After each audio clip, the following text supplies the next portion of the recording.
what's been the journey for you as a female leader and a female diplomat so far?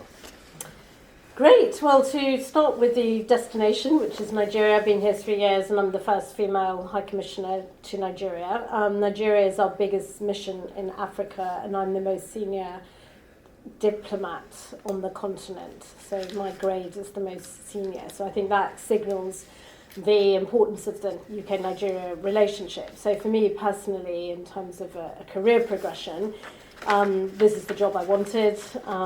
There's nowhere else to go in Africa because I'm in the top job, as it were.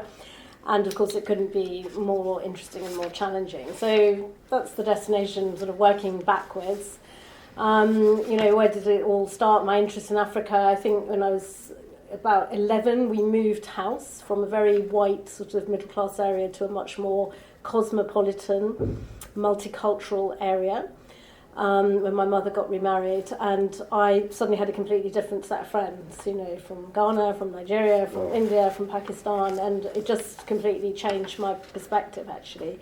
So I was in and out of friends' houses, eating jollof rice, seeing one of my closest friends, Ghanaian, and it's the classic Ghanaian matriarch. She was the kind of dominant figure in the household, and I was very impressed with her, and her presence was very powerful.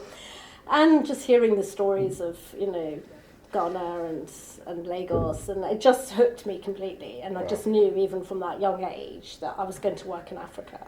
I didn't know at that age how I was going to do it, but so sort of fast forward, I kind of worked out that studying economics was a good way into international development. So I studied economics, got my master's, and then applied for a program that's called an Overseas Development Institute Fellowship, which is, ODI is one of the big think tanks in the UK. And they have a brilliant program which places, well, in my day it was about 20 people, it's much more now, in our essentially our ex-colonies in Africa, Caribbean and Pacific. So you go in as a junior economist, essentially, to work in a ministry. Okay. And it's it's a brilliant program because you see things completely, your first job, see things from the perspective of the government of that country. And for me it was Botswana. And I was lucky to go to Botswana because it's a brilliant country that has a really good planning system. So I really learned the ropes of how a good planning system works. And worked my way up from being planning officer 3 to planning officer 2 to planning officer 1, which was my great success. And I felt like I was really making a difference, doing everything from helping write their transport plan to privatising the airline. I mean, it was just amazing work. You get so much experience. From there, I joined what was ODA, the precursor of Department for International Development, as a junior economist. And I thought, most of my career has been working in Africa on kind of particularly more challenging conflict states. And just a few highlights along the career pathway. So I went to Somalia in the original UN mission. I took a secondment into the UN to help to try and manage the transition from the then crisis, the emergency, to recovery. Of course, that UN mission went horribly wrong, but it was brilliantly kind of influential for me as a young person in a very demanding job to see how a big mission like that works. And again, I got kind of hooked on that kind of world and the complexity of managing a military intervention with peace building and so on and so forth. So I was always looking out for those kind of jobs. I went, headed the office in Sudan when it was still one country before the breakup with the South. I took 5 years out to work for Tony Blair in his strategy unit because I'm always like looking for the next challenge, and that was good because I saw how my own government worked. And I think if you're advising and looking to work in other countries, you should have your eyes open to your own country and its failures, and there are many. There were many strengths as well. I mean, I like working for Tony Blair, but every government has its challenges and problems, and they're all very similar actually. Whether you're in Nigeria, Kenya, or wherever. So I also spent 3 years in our Ministry of Justice as the international director, and then I had one of those career kind of crises because the financial crisis had hit us, and all government departments were taking big cuts in manpower, and Ministry of Justice was going to be taking a 30% cut. Now I knew my own job was a bit of a luxury, and I was probably going to lose it, and I'd moved there on promotion, so I was in that kind of slightly marooned place. So I took another plunge. I saw a job advertised in Helmand, Afghanistan, to be the head of the Helmand Provincial Reconstruction Team, helping our troops manage the civilian bit of the military intervention. So off I went to Afghanistan for a year and a half, and did well there. And my ambassador, and careers are often about somebody spotting you and your talent and helping you. And the ambassador was really supportive. He said, "I think you'd make a great ambassador in Africa, given your background. I'm going to help you to get a job." So I applied for 2 that were coming up, Zimbabwe and Ghana. I actually got both of them, and I was in the luxurious position of choosing.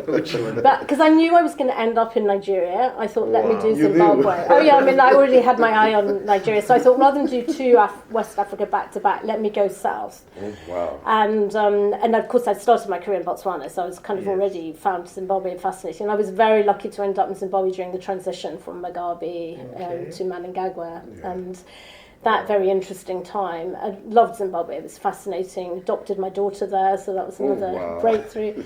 And then on the back of Zimbabwe, as I said, I always knew I was going to end up in Nigeria, and full circle, here I am. So that's in a nutshell my career. Interesting. Interesting. Yeah, amazing. I mean, going with you on that journey always looked like being part of the whole process. It was quite I can feel myself, actually. You're on the journey with me. Thank you very much. Knowing that, part of your major mandate is, of course, promoting people-to-people engagement and also trade relations between both countries.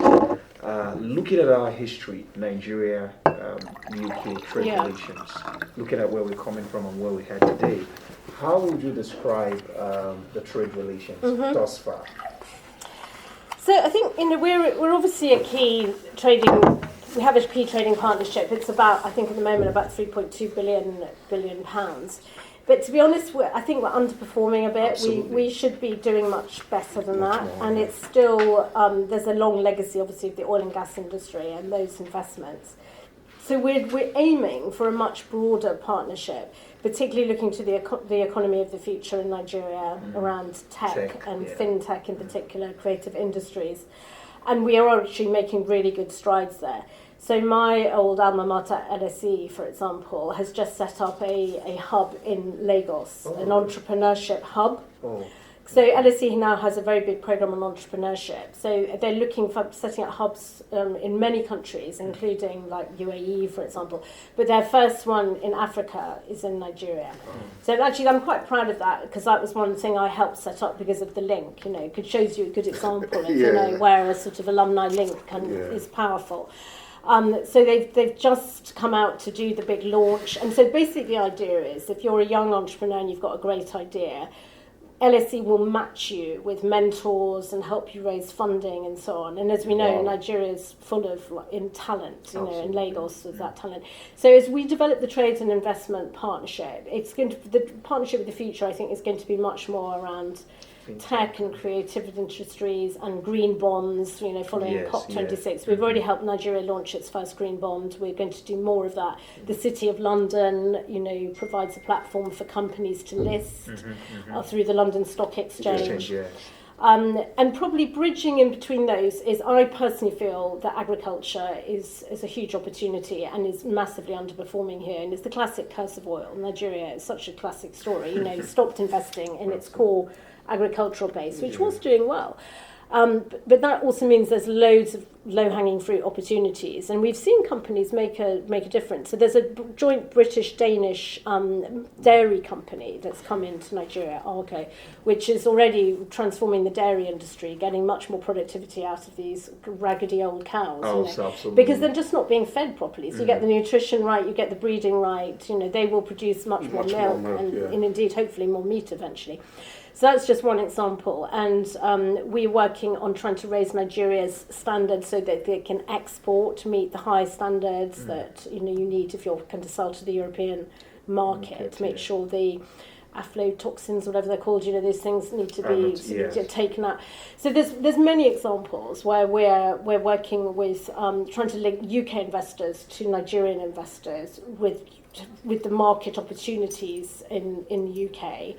And I think because we've got that history and shared education system and so on, it makes it easier because the kind of links are quite natural, actually. Yeah, it is. So I think we're underperforming, but I'm confident we can really raise the game. I mean, one thing I should add, of course, is that one of the key things for investors is the policy environment has to work. Absolutely. And to be honest, Nigeria's got some challenges there. It needs to. The forex has to be resolved.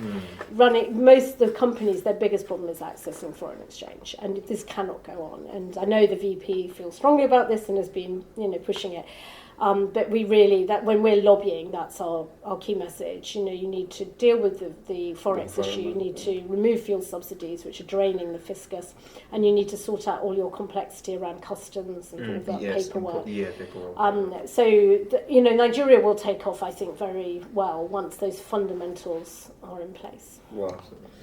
And trade and investment is big for UK-Nigeria relations. We look forward to that opening up, like I said, the non-oil sector, agriculture, and the rest. Exactly. Yeah. COVID impacts and UK's intervention so far. What's your take on that? Well, I mean, I think we should. The COVID shock was enormous throughout Africa, even though obviously the health implications weren't as severe as people feared. For whatever reason, people still speculate, because, do Africans have, particularly West Africa actually, more so than any other part of Africa, the numbers have not been as bad, which is good, although I'm a victim of COVID, so not out of the woods yet. But the economic shock was enormous, because particularly for Nigeria, as an oil exporting economy, as you know, the oil price at one point crashed to below $20. Absolutely. And then also overnight, your budget is completely off track. So the finance minister had to redo the whole budget. The VP came in with an economic sustainability plan. I mean, I think Nigeria did as good a job as possible, actually, in handling the economic response. As the UK, that's when we set up what's now called the Key Political Partners Group, which are the big players in Nigeria. So it's ourselves, the US, the Germans, the European Union, and the World Bank and the IMF, with the UN as the convener. We realised that we needed quickly to work together because of the crisis. It means we couldn't be kind of scattergun in our approach. So we set that group up. The UN was encouraged to set up a basket fund, which we all contributed to ensure that our COVID support went through one mechanism, whether it was for helping buy PPE equipment and so on and so forth, but also helping the Nigerian government, the Centre for Disease Control and so on, actually manage its response. Both the UK and the US have had a very long-standing collaboration with the health sector here, which goes back to Ebola days. So what used to be called Public Health England, whose new name I've forgotten, Jonathan will remind me in a minute, is essentially been working with Nigeria for a long time to help its pandemic preparedness. And we actually had a team on the ground just when COVID hit, and did some quick work to help them do the genomic testing and so on and so forth. So we did a whole bunch of response on COVID itself, but we also were trying to help with the second-term implications, secondary implications, to make sure people weren't completely destitute, to help the government design its social protection scheme and so on. To redesign our education system so more support we give so more could go online, for example. So we were working on all these different strands, and I think the government really appreciated that we came together as the international community really quickly to help them. Having said all of that, the economic shock, I think, can't be underestimated. So World Bank told us that 5.4 million people who were just surviving got thrown into poverty and unemployment as a result of COVID, and most of those are still in unemployment. So although it could have been even worse if the government hadn't responded reasonably well, that the insecurity I think we're seeing across the whole country now, you can see quite a clear link to that COVID economic shock. A lot of people, young men, unemployed, and now have no alternatives, frankly. Well, they see they have no alternatives than to be in the kidnapping market. So I think that's created the crisis. So one of the solutions to the insecurity is got to be economic growth and getting that back on track, so people have at least the ability to have an informal economic opportunity, if not a formal job. So COVID really, and the ripples that's running through, because obviously until everyone's vaccinated, this is going to continue to have huge impact for Africa, and it's really set Africa back, to be honest. It's hugely disappointing. It's great to know you touched on, on insecurity, the nexus between insecurity and COVID. I was just going to look at it. Of course, we're well aware that insecurity is a major problem in Nigeria, banditry and terrorism and all the rest of it, and of course, secessionist groups in the southeast and all that. Yeah. Now, you've had your eyes on the issues on ground. Now, looking at your involvement, your government involvement in terms of support towards the country's effort, Nigeria's efforts to secure territorial integrity. To what extent is the UK involved in terms of its support to quell the insecurity in the country? So, as you said, I think there are numerous security challenges. I mean, it's quite overwhelming. I mean, there's no government in the world who would be able to cope with this number of characters. I mean, we had, a terrorist threat in our country for many years, Northern Ireland, and that alone was overwhelming. But you've got that in the northeast, you've got the banditry in the northwest, increasingly links between the two. You've got all the middle belt, farmer herder. You've got successionist movement in the southeast and a little bit in the southwest, and then you've obviously got the traditional Delta culture. So, what's really changed since I've been here is that it is no longer pockets, it's pretty much everywhere. And that means travel's more difficult. It means it's much harder for people to invest because they just don't feel confident that their assets will be secure. So it has huge implications. As I said, I personally think there's a clear link to the COVID shock, and I think you can see just in terms of the timing of when the second layer of insecurity really took off. There are obviously deep structural challenges. So, for example, the climate change is a factor. I think with the farmer herder thing, which was being just about managed, is much harder now because there's much less pasture, much less water. So people are moving further south, and that's a Sahelian kind of phenomenon. It's not just Nigeria. So you get a combination of these deep structural challenges with a shock. You've got a really serious problem.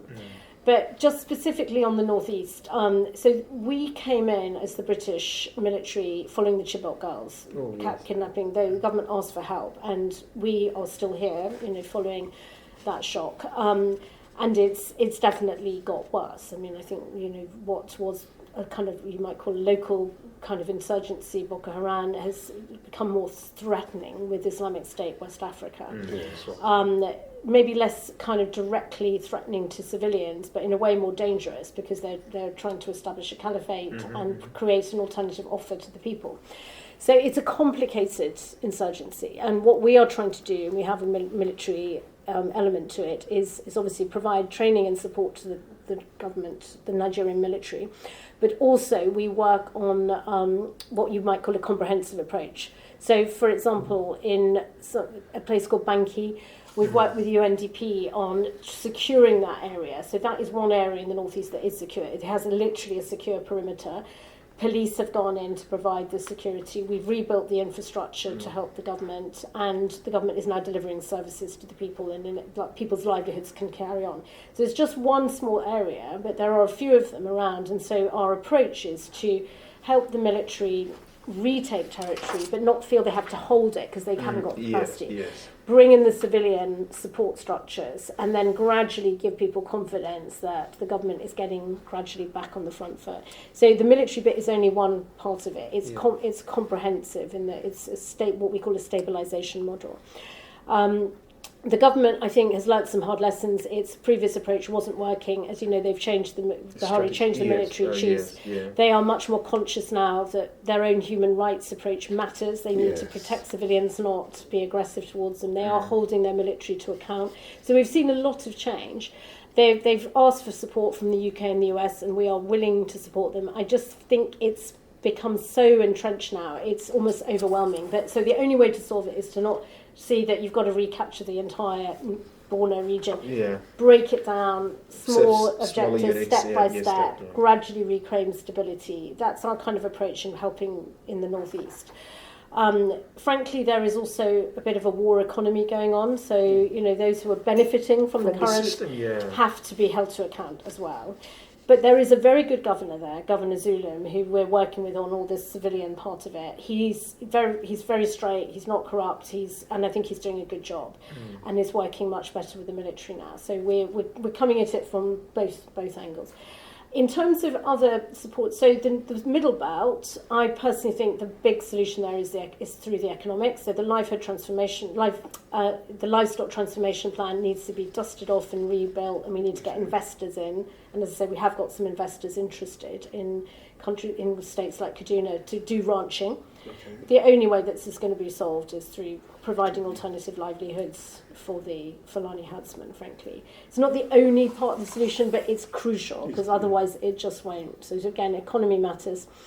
And then, as I said, generally on kidnapping, I do see giving back to livelihoods. If young men see they have an alternative future, nobody really wants a life kidnapping. It's not a nice lifestyle. You're kind of pariah in your community. With the young guys, I met some of the cult guys, they don't want that lifestyle. They're desperate. People are desperate. They need to feed their families. Yeah. So the economy takes off again and creates opportunities for people. I think a large part of the insecurity will be settled, and then enable the government to deal with these much more complicated long-term drivers, demography, climate change, some of the identity politics. I'm not discounting it. There are some issues there, and people whip it up, the religious bit, the political bit, for their own purposes. I don't think those are the fundamental drivers in Nigeria. It's not like you're seeing in Ethiopia at the moment, where you've got really serious. Yes. So I do see these as solvable, but not easy. And but we're here as the UK to partner and support the government in its efforts. Amazing. Wow, thank you. The security issue is really very key for Nigeria to take off, so to speak. Exactly. Yes. Exactly. And with your experience, I think you've been in the trouble spots. So I've been in many trouble spots. Yeah. So I believe your leadership will be very key in the next few months to come. Now, as a female yourself, and what's the government doing in terms of youth and women development? Not enough is the headline there. Well, let me take youth first. So, obviously, the End SARS movement was a bit of a wake-up call, and brave young people took to the streets and used social media very effectively. And the government positively responded quickly to the demands. As you know, Buhari felt he conceded too much too quickly, and felt like he just felt that the bar gets raised. I think from the young people's point of view, they were also quite surprised by the reaction and weren't ready for the next move. And Absolutely. It's so the movement as it kind of fizzled out. But I don't underestimate how significant it was. And obviously, the injuries and potential killings is obviously really tragic. But I think that we've just had the 1-year anniversary, where, minor sort of protests. But I think the real breakthrough on this has been, I think, a political awakening for the youth to realise their voice really can make a difference. Yes. So I think I feel quite positive about that. And I think as we enter the election season now from January, where it'll be the only issue on everyone's mind, is if we can really encourage young people to register to vote, which they are doing. The numbers are quite encouraging. And obviously to actually vote, to try and put some candidates forward. They need support and help. The political parties themselves need to help young people move forward. But as you know, Yaga last time ran that Not Too Young to Run campaign. Yeah, I mean, it was quite successful, but it needs to go further, and we need to support people. The real breakthrough, I think, one of the necessary conditions, let me put it that way, the electronic transmission of votes getting locked down obviously the president still has to sign it off, but basically that's a done deal now. And that was really touch and goes, as to whether the two houses would pass it. But Yaga and the other youth movements tell me that's critical for people feeling confident that their vote will actually count. So I think the youth, if they realise it, they can determine the outcome of this next election. If they register to vote and they actually vote and they're clear in their articulating their demands, their policy demands, as they did with NSAS, to the parties will have to respond, because they won't win unless they appeal to you. Absolutely. My sort of message to the potential candidates is don't fight the last election. It was very much a northern vote turnout issue last time, but this one will be different. Yes. So don't just assume if you've got the northern vote in the bag, you're going to win the election. Yeah. So then we come on to women. Nigeria's record on this is appalling. It's gone backwards, not forwards. Yeah. But we have been on their case. There's a lot of female ambassadors here now, and we're pushing very, very hard. So, the American ambassador is female, the new French ambassador, the new EU ambassador, the German ambassador. We're a pretty powerful force, and Speaker, Senate, President were on their case and, pushing hard. And again, saying to all the, so there's the legal part of it, the electoral, the acts and the constitutional bit. And I do think, myself personally, you have to enshrine it in law. There's no other country that can make rapid progress without saying there will be a quota. There has to be. So that's crucial. But then for the political parties again and the aspiring candidates, I say to them, the one who's brave enough to put a female VP on their ticket will be the one who'll win the next election. That's my prediction. And they first of all they dismiss it completely, but then I see them just cogitating a little bit. It's just like, don't dismiss the female vote. It's half the population, and don't tell me women don't vote for other women. It's not true. It's not true. They want a candidate they can aspire to and look to, relate to. Exactly. And if it becomes kind of normal, it will be normal. What's happened in Tanzania, the world hasn't ended, females taken over. It's happened in other Muslim countries, Pakistan, Bangladesh, It is just ludicrous to tell me that the country's not ready. When's it going to be ready? Come on. So I like the battle. So we're pushing very hard, and there are the young women who've created a sort of movement to kind of mentor and fund young women who are willing to stand. So because you need to deal with the practical problems, it is expensive and so on. So we're coming out behind the movements, the civil society movements. We're pushing on the legislative bit. We're pushing the parties and the candidates, and just trying to reset this debate and just challenging this nonsense that the country's not ready. It is more than ready. You've got Amina Mohammed out there as the Deputy Secretary General. You've got Ngozi Okonjo-Iweala as the head of the WTO. Are you telling me there's no female candidates here? It's just nonsense. So we're pushing hard. Absolutely. I like the conversations now. You've just given an idea as to another major topic of focus for beyond this issue of the magazine, the next issue of the magazine sometime. We'll start a conversation that actually tends to draw more consciousness to that movement, such as for women involvement and engagement in the coming election. VP, that's a huge push. I honestly believe the person who puts the female, and obviously a competent, but it would. So many of them. I think that would change the whole dynamic of the election. People would feel inspired, excited. Really? So you need a younger candidate, and you need ideally a female VP candidate. Then this next election will be. You'll see high turnout. You'll see engagement. You'll see a hope for the future, and that's what we need to rebuild for Nigeria. Is a sense of hope. There's a future. Absolutely. Because there's a lot of hopelessness. At the moment, it's not looking great. I agree, but you can't give up on Nigeria. The resilience is there. The capacity is there to turn things around. Yeah, that's true. Definitely. And I do agree that education will play a key role in the whole, movement in trying to get more people involved. And you will agree with me that Nigeria and the UK have, the love for UK education is quite, you can feel it.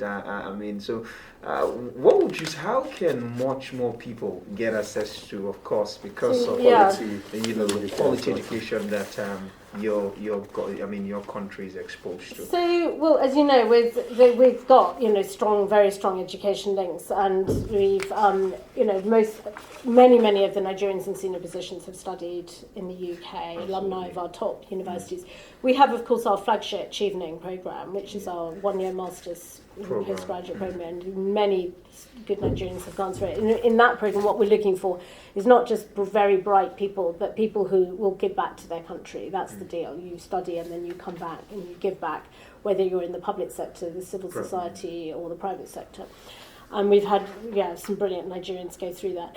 I think we have had some challenges, to be honest, and I'm going to hold my hands up and say our visa system has not helped us, but it is improving now. Sort of following Brexit, we've got a more deliberate intent to reach out to expand the scope of visas. So for students now, whereas before you weren't able to stay on after graduating, now you can stay for 2 years if you either do a degree or a master's, and 3 years if you do a PhD.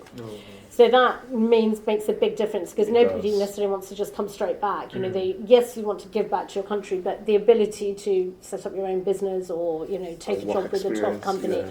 So that I think is going to help a lot.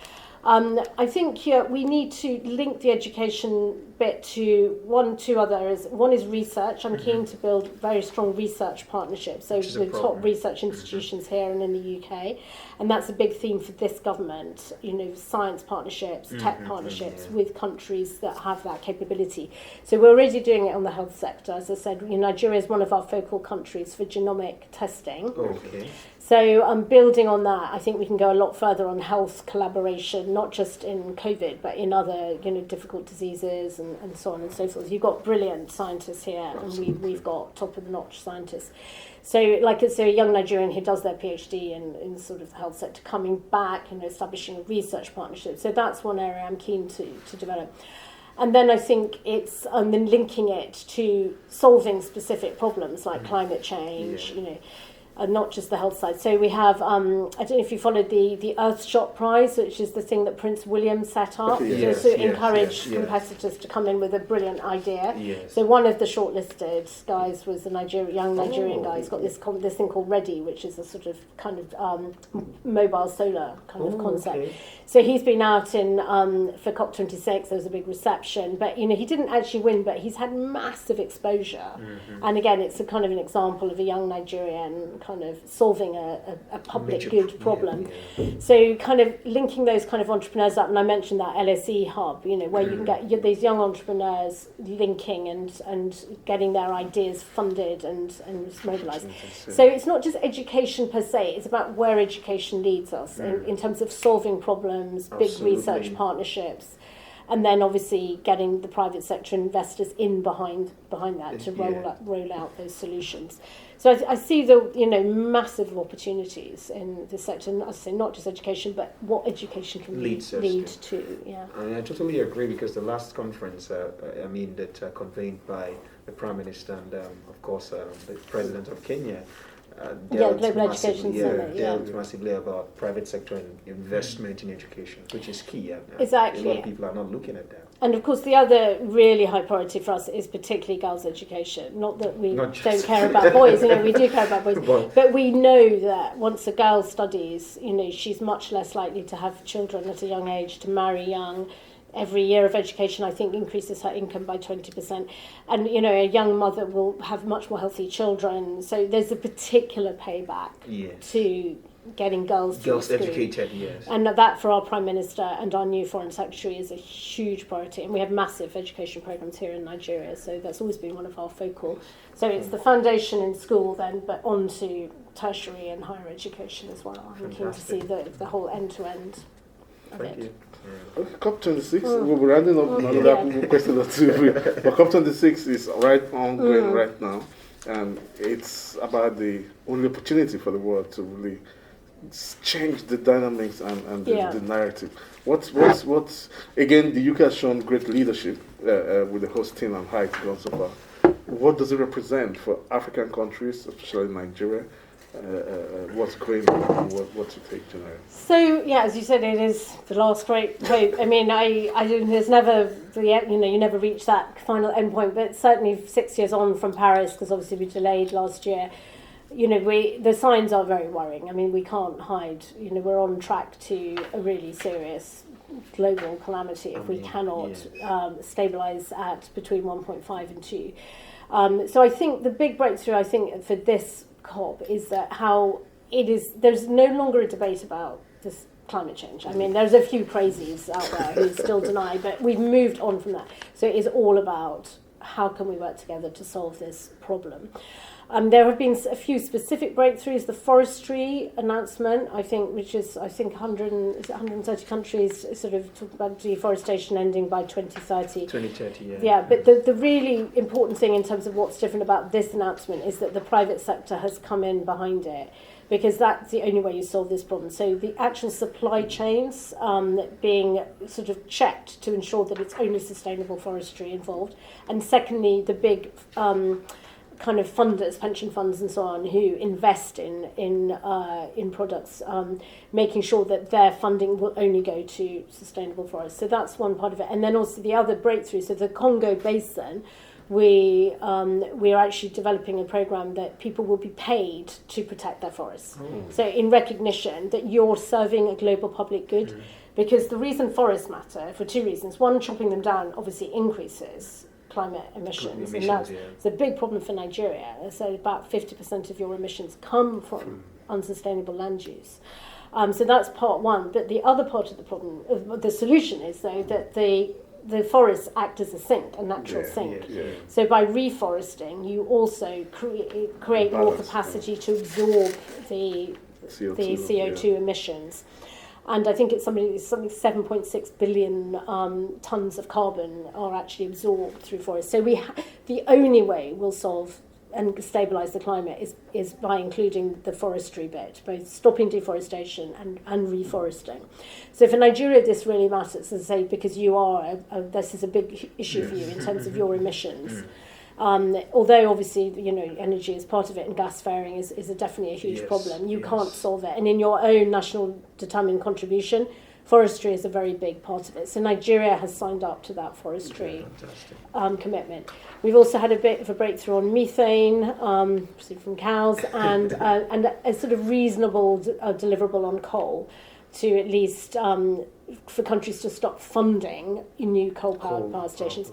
I think there's a very interesting deal that South Africa's done, which I'd like to see translated to Nigeria. I mean, South Africa has such a huge problem because it's entirely driven by coal, and the Eskom is basically bankrupt. So they've done a deal with EU, US, UK, and one or two other countries to actually do a proper just transition out of coal into a grid that can accommodate renewables and gas and so on. So I think and Nigeria is developing a good transition plan as well, and I'd like to see us come in with that kind of support for Nigeria, because I think your VP quite rightly is challenging the world. Nigeria at the moment is very low emissions, actually.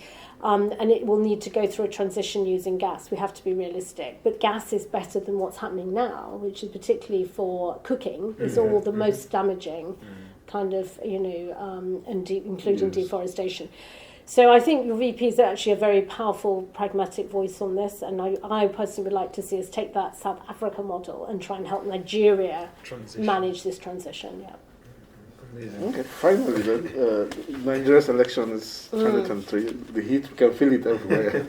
What's the message of the UK to the political parties, to Nigerians, even as they prepare for Well, our message is how important this election is. I mean, I don't think we can underestimate.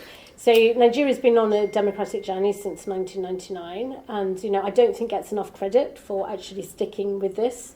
It's been messy, there's been some setbacks, but at least each year you haven't seen a coup since those bad old days. You're surrounded by countries that are going through coups and presidents who are determined to extend their term limits. Unless something goes drastically wrong, I'm not expecting Buhari to decide to stand for a third term, I think. So, there are successes to build on. Nigeria is a hugely important, it's the biggest democracy in Africa. It matters to Africa, it matters to the world that this democratic journey progresses, and that each election at least makes some step forward. I'm not saying perfect. Last time there was low turnout, but the actual process was better than the last one. This time we're going to have electronic transmission of votes. That's another step forward. So this all helps build the resilience of Nigeria for people to see there are benefits in democracy. And as we know, it's a kind of messy set of compromises Nigeria's had to reach to stick together through the rotating presidency and so on and so forth. And I suspect there will have to be some restructuring at some point, but I think that needs to be done with consensus and buy-in, and people's voices need to be heard, not rushed.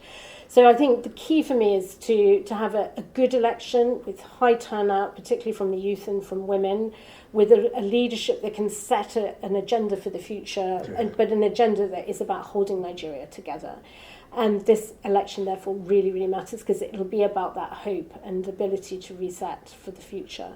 So for me, nothing's going to matter more than this election. And it'll be, if it's seen to be, if it's insecure, if it's low turnout, and people don't feel bought into the political visions of the leadership, then that's going to be a real setback for Nigeria. It really, really matters. In terms of what we can do, we obviously support, we've done a lot of work with INEC over the years, we support civil society like Yaga and so on. But it's also that messaging that we talked about earlier, my messaging to, to the kind of election of the future. And we also send a little reminder that, and the US do this as well, is that we're watching this insecurity. So those who incite violence, who enact violence, we can use our visa policy. Yes. So just be careful. Just be careful. And that matters for some of us. Yeah, it does. It works. When both parties think we're talking to the other party, which is fine. We're actually talking to both. But it does. Just a little reminder. So we do have some levers, but broadly, we're here to support. We're here to support this country on its democratic journey and to see how important it is. I want Nigeria back there, leading the region in its rightful place. It's going through a really difficult time, and I think that's partly linked, as I said, to the COVID shock. And I'm not expecting miracles pre-election, but we need to set the conditions for a good election, and then we need Nigeria to move forward. Well, thank you so much. Thank you. It's been amazing. It's been an engaging conversation, really. And we don't expect anything less from a seasoned diplomat. I'm glad you found it useful. Thanks, it's been great to chat. Actually. Thank you. Thank you so much. Thank you so much. Thank you so much. Thank you so